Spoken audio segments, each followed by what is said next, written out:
Hey everyone, welcome back. So let me ask you something. When you think about the ultimate spiritual goal, what's the first thing that pops into your head? For most people, it's probably some idea of heaven, a place of just perfect bliss, endless peace. Well, what if I told you we're about to look at something that completely flips that idea on its head? Yeah, seriously. Let's just jump right in with this one big, kind of mind-bending question. What if heaven just wasn't the end of the line? What if it's just another stop on the journey? And maybe not even the most important one. So, to really get why that question is so powerful, we first have to talk about why heaven is so appealing in the first place. I mean, the whole concept is designed to be the perfect escape, right? Okay, so let's get on the same page with a key term from the source material we're looking at today, a deva.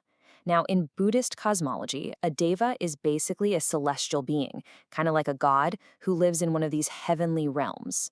You can just think of it as a state of being that's all about pure bliss and enjoyment. And just listen to how perfect this life sounds. The Buddha describes it as having divine happiness, a divine appearance, and a divine lifespan. It's a life totally free from all the messy, coarse, earthly problems that we deal with every day.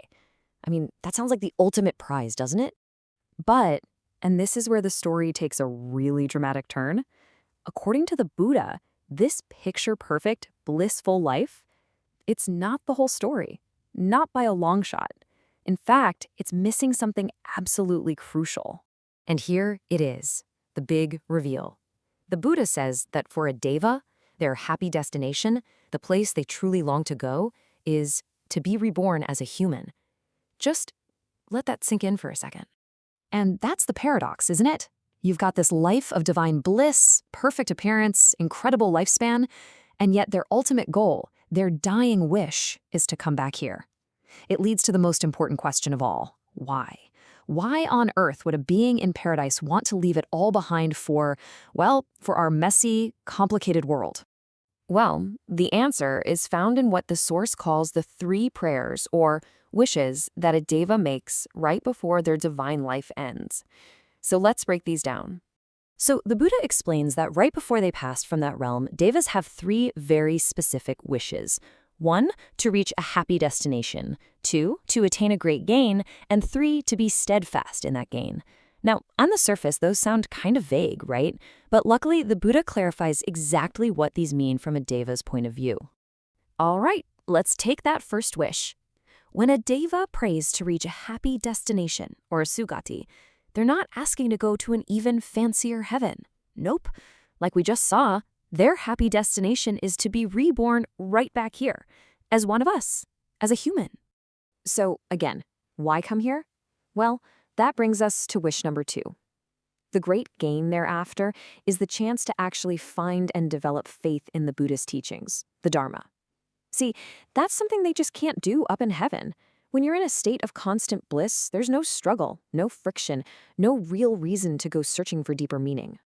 And the third wish really brings it all home. It's not enough to just find faith.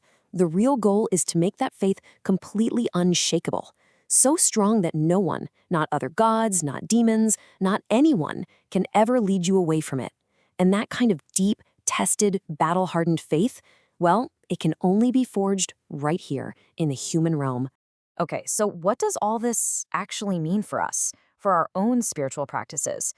I mean, if these heavenly beings see our life as the golden opportunity, it kind of makes you rethink how we should approach things like worship, doesn't it? Well, the source talks about something called an initial right view. Basically, just seeking a refuge, looking for something bigger to believe in is a really positive first step.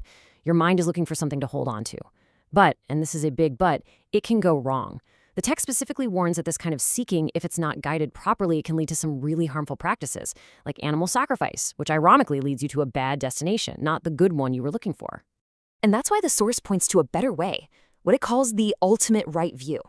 This is when you take refuge in what are known as the three jewels: the Buddha, the enlightened one, the Dharma, his teachings, and the Sangha, the community of practitioners. This is presented as the superior path, the most powerful and beneficial form of worship there is. So let's tie all these threads together now and really look at the incredible opportunity this whole perspective opens up for every single one of us. the source really puts it to us with this incredibly direct question. Why do you strive to become what they wish to leave? Think about that.